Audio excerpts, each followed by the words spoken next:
The first extract in the second half, the winner of that category, Nigel, actually submitted quite an interesting, as you'll see from your programme, but quite long story. So what Scarlett is going to read for you now are actually just 2 excerpts from a much longer work. And if you want a copy of that longer story, you can get it either from Mags or from myself, or it will be available on websites and so on. So don't feel deprived, but it would probably have taken us a very long time to have the whole story. So I'll hand you over to Scarlett.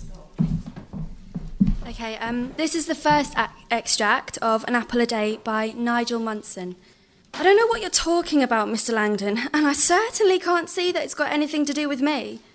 Oh, come on, Jeff. Craig and Sharon both die on the same day, and you're saying you don't know anything about it. Are the rest of us in danger? Jessie Langdon stared at Jeff Cruitt, who was shuffling nervously behind the counter. Look, Jessie, Cruitt began to empty the cash register. Just because you'll buy your groceries from me doesn't mean you're in danger. If it had something to do with me... Cruitt looked up at Jessie. I'd know. He shoved a handful of coins into a small plastic money bag. Why are you packing up? Asked Jessie. Because, Cruitt said, taking a bunch of notes from the register, I have a very bad migraine and I want to go home early. Jessie snorted. You look perfectly fine to me. I think you're doing a runner. From what? The grocer shouted. Jessie jumped. He didn't know this small man could reach such a volume. All I'm saying, Jeff, is that if anything happens to me, Darren or Paula, I'll tell the press about your, how can I put it, special groceries? Cruitt shook his head. And ruin your career? I don't think so. Now, I've got to lock up, so could you, and don't take this the wrong way, he looked up at the tall athlete. Get out? Jessie stared at the little grocer for a second before walking out of the shop. Cruitt glared after him and then went back to emptying the till.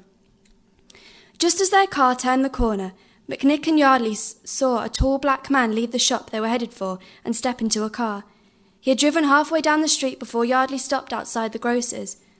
Yardley looked at McNick, who seemed to be thinking the same thing he was. Sir, wasn't that Jessie Langdon? Don't jump to conclusions, Yardley, McNick said as he unbuckled his seatbelt and opened his door. Just because 2 national athletes happen to eat Pond Lake apples doesn't mean that Pond Lake Grocers serves exclusively to Olympians. He got out of the car and closed the door. But yes, I believe that was Jessie Langdon. Why McNick didn't just say that in the first place, Yardley didn't know. He locked the car and the 2 detectives walked to Pond Lake Grocer's front door. The door was locked. Yardley peered in and saw the shadow of a man going into the back of the shop. He rapped on the glass. Go round the back, ordered McNick. Yardley obeyed and ran round the side of the building. McNick opened the letterbox and shouted through. Hello? Can you come to the door, please, Mr. Cruitt? We just want to ask you a few questions. McNick pressed his face to the glass and knocked loudly. We know you're in there, Mr. Cruitt. Come to the door. Yardley was at the back of the building. He found the rear entrance and tried to open the door.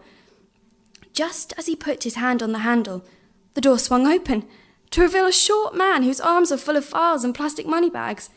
He dropped everything at the sight of D.C. Yardley. Who the hell are you? Exclaimed Cruitt. Yardley chuckled. I'm Detective Constable Yardley, he said, revealing his ID.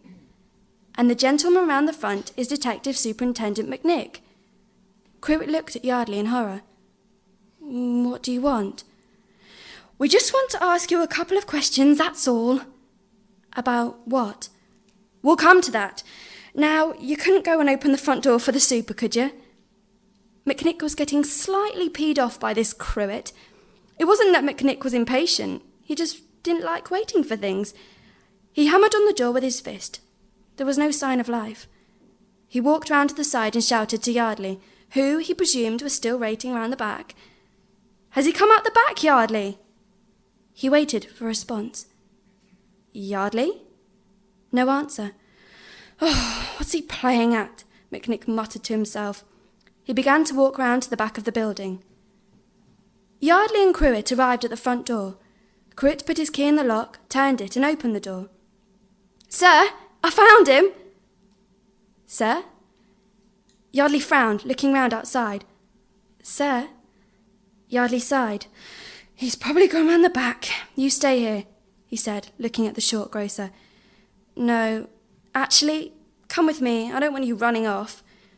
Cruet rolled his eyes. He followed Yardley out of the shop, and the two of them headed for the back. Extract number 2. Jesse Langdon has just collapsed at his friend's house. He's dead. McNick stared at the grocer. Cruet said nothing. He just stared at the wall in silence. At first it appeared that he was totally unmoved by what McNick had just said, but soon enough a large tear from his right eye dripped down his face.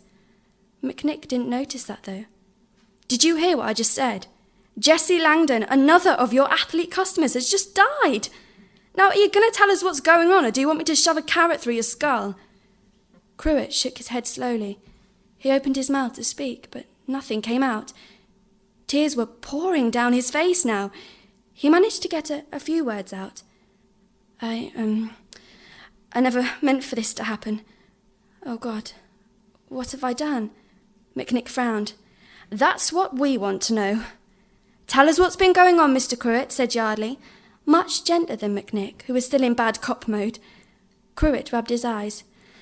Well, I have been selling a number of athletes' genetically modified apples. What? Exclaimed McNick.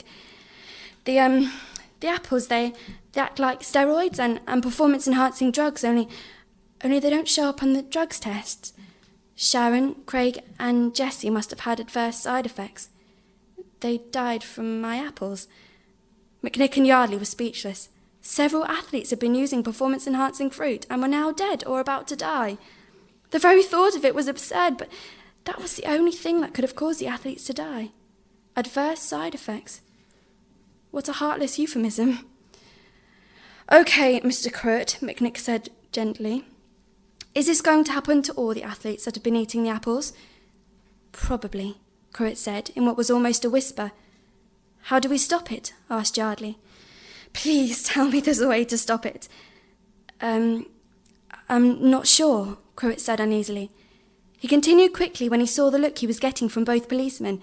I mean, the people that supply me with the apples said that if you want to come off the apples, you can't do cold turkey. You've got to neutralise the effect of the apples with a diet of orange and other citrus fruit. But I don't know if that'll save the athletes. And that's all you know? The people that supplied you, they didn't tell you anything else? Asked Yardley. No, only details of which areas of performance get enhanced by the apples. Who were the other athletes that had been eating your apples? Asked McNick. Cruet gave the names of the other athletes, names which at the very least raised the policeman's eyebrows.